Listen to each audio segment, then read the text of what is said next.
Sindbad and the Valley of Diamonds.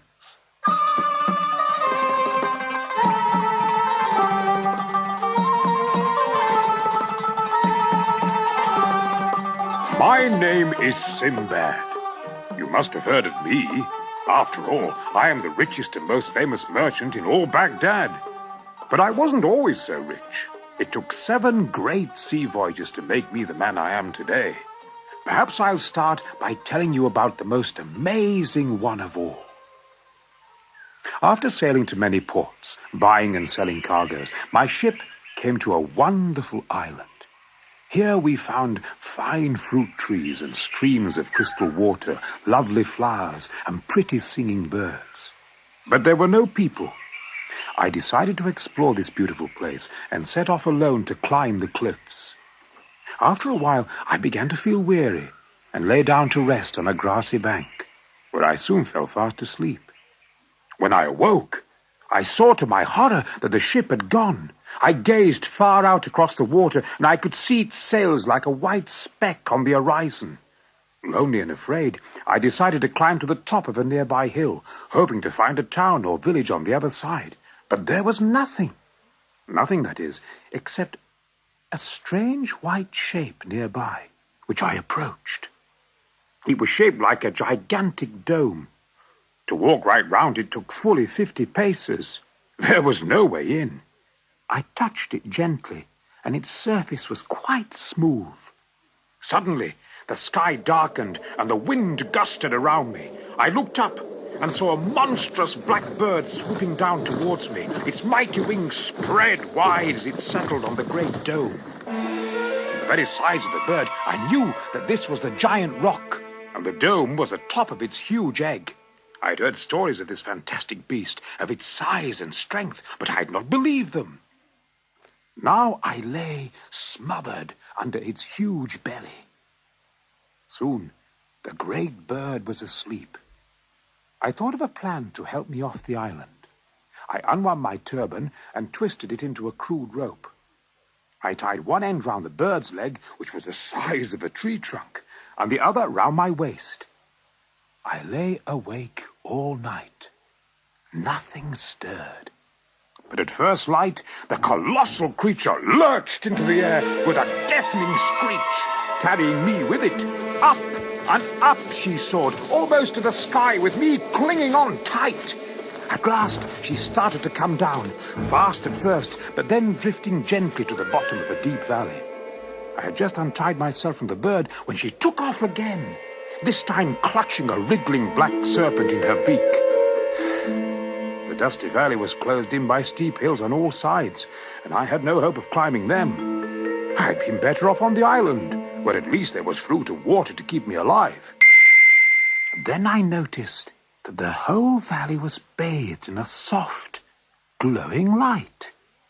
It was the light of the dawn, reflected in 1,000,000 diamonds, which lay all over the ground. Everywhere I could see gems so large that they made me gasp. Never before, even in the finest houses of Baghdad, had I seen such riches. But all around these precious stones crawled deadly snakes, some so large they could have swallowed me whole. I realized then that I, Sindbad, had come to the famous Valley of Diamonds, which no man had ever left alive. I was terrified, but as the sun rose, the evil creatures slid softly away into their dark holes.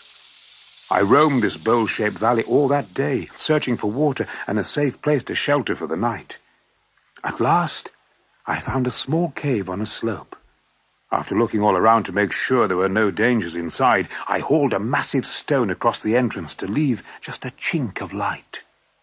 All night I lay quaking with fear as the snakes and serpents hissed around the opening to my cave, their whip-like tongues poking through the gaps round the stone. At dawn, the creatures began to slink away to their hiding places.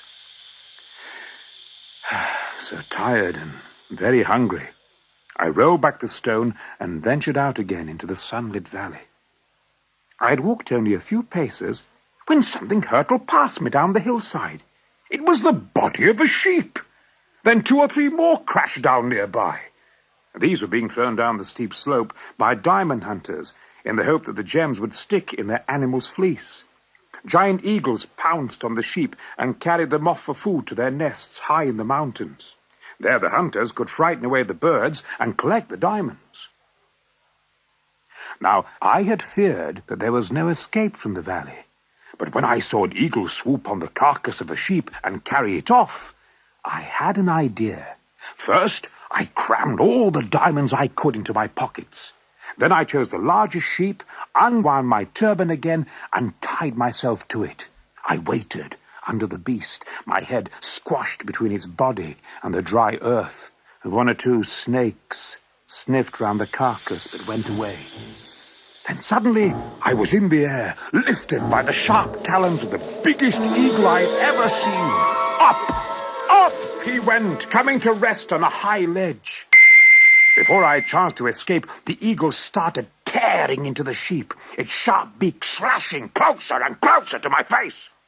But suddenly the eagle flew into the air, frightened by a gang of men all yelling and throwing stones. I quickly freed myself and stood up. The hunters were terrified by the sight of me, covered with the sheep's blood. "I have more diamonds than you have ever seen, more than you'll ever need," I shouted, "and I collected them all myself." I showed them my bulging pockets and told them my strange story. They took me to their master's tent, where he gave me food and drink and a welcome bath to rid me of the foul smell of the sheep. I offered the kind man as many diamonds as he wanted, but he took just a few. "These will be enough," he said. "You must keep the rest, my friend. You have earned them." And so I made my way back to the nearest town and sold all the stones but one for a vast sum of money. Then I bought a fleet of ships with rich cargoes to sell here, back home in Baghdad. And this fine stone you see shining in my turban is the one diamond I kept to remind me of my amazing journey.